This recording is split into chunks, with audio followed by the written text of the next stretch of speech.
नमस्कार मंडळी, सुलभात रेसिपी मराठीमध्ये तुम्हा सर्वांचे खूप खूप खूप मनापासून स्वागत आहे. चला तर रेसिपीला सुरुवात करूया. तर आपण आज इथे बटाटा पोहे पाहणार आहोत. तर त्यासाठी मी इथे 2 चमचे तेल गरम करत ठेवलेले आहे. जी आपली तेलाची कॅन असते त्यात तेलाची पळी असते, त्या पळीने 2 ते 3 पळी मी इथे तेल घेतलेले आहे आणि इथे तापत ठेवलेलं आहे. या पोहे मी भिजवून घेतलेले आहेत. हे 2 मिडियम आकाराचे बटाटे असे पातळ काप करून घेतलेले आहेत. तुम्ही बघू शकता या पद्धतीने आणि पाण्यात ठेवलेले आहेत जेणेकरून ते लाल पडणार नाहीत.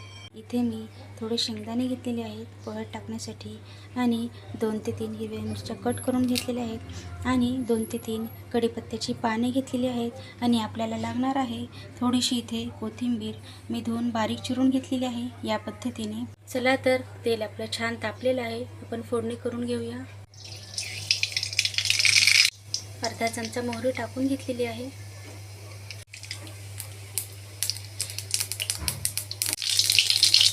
छान तडतडल्यानंतर आपल्याला अर्धा चमचा जिरे देखील टाकून घ्यायचे आहे. 2 ते 3 हिरव्या मिरच्या आणि शेंगदाणे देखील टाकून घेत आहे. हे व्यवस्थित आपल्याला मिक्स करून घ्यायचे आहे.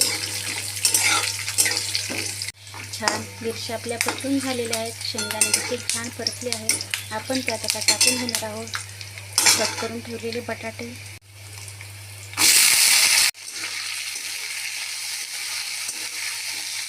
हे छान आपल्याला मिक्स करून घ्यायचं आहे. 2 मिनिटांसाठी आपण झाकण ठेवून घेणार आहोत जेणेकरून बटाटे छान शिजून निघतील, छान बटाट्याला वाफ येईल. मी पोह्यामध्ये अर्धा चमचा हळद टाकून घेत आहे आणि चवीपुरते मीठ देखील टाकून घ्यायचे आहे.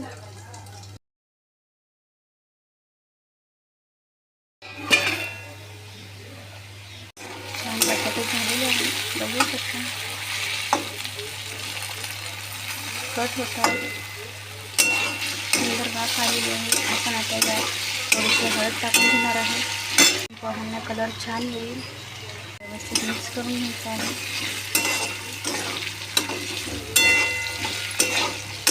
आपण टाकून घेणार आहोत कढईमध्ये. छान आधी आपल्याला मोकळी करून घ्यायची आहे.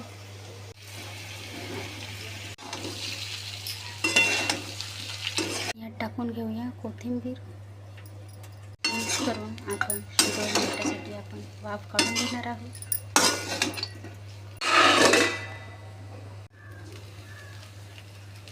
पोह्यांना छान वाफ आलेली आहे.